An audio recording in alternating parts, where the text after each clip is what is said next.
Praise lord. నా name Mounika. నా testimony వచ్చి నాకు 4 ఇయర్స్ నుంచి పీసీఓడీ ఉంది.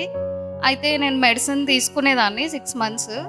6 మంత్స్ నార్మల్‌గానే ఉండేదాన్ని. అయితే లాస్ట్ 5 మంత్స్ ఒక 1 ఇయర్ నుంచి 5 మంత్స్ నేను నెగ్లెక్ట్ చేస్తాననమాట. ఇంకేదైతే అయింది నేనింకా మెడిసిన్ తీసుకోలేను అనేసి. సిక్ అయిపోయాను. హాస్పిటల్‌కెళ్ళాను. మళ్ళీ డాక్టర్ సేమ్ మెడిసిన్ అవన్నీ ఇచ్చారు. వాడాను.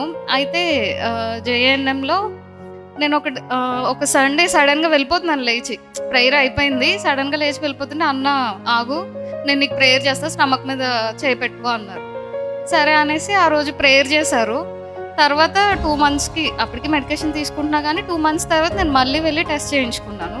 నాకు పీసీఓడీ నార్మల్ రిపోర్ట్ వచ్చిందనమాట. ఇప్పటివరకు నాకు నార్మల్ రిపోర్ట్ రాలా. ఇది ఫస్ట్ టైమ్. నాకు 2 ఓవరీస్‌లోనూ సిస్ట్‌లున్నాయి. అండ్ నా సెకండ్ టెస్టిమోనీ వచ్చి నేను జాబ్ కోసం చాలా ట్రై చేశాను. కానీ జాబ్ అయితే దొరకలేదు. తర్వాత 2 ఇంటర్వ్యూస్ అయినియి. కానీ నాకంత హోప్ లేదు వస్తదా లేదా అని. కానీ గ్రేట్ ప్యాకేజ్‌తో దేవుడు నాకు కేపీఎంజీలో జాబ్ ఇచ్చాడు. ప్రేయర్ చేసిన అన్నకి, దేవుడికి అందరికీ థ్యాంక్ యూ.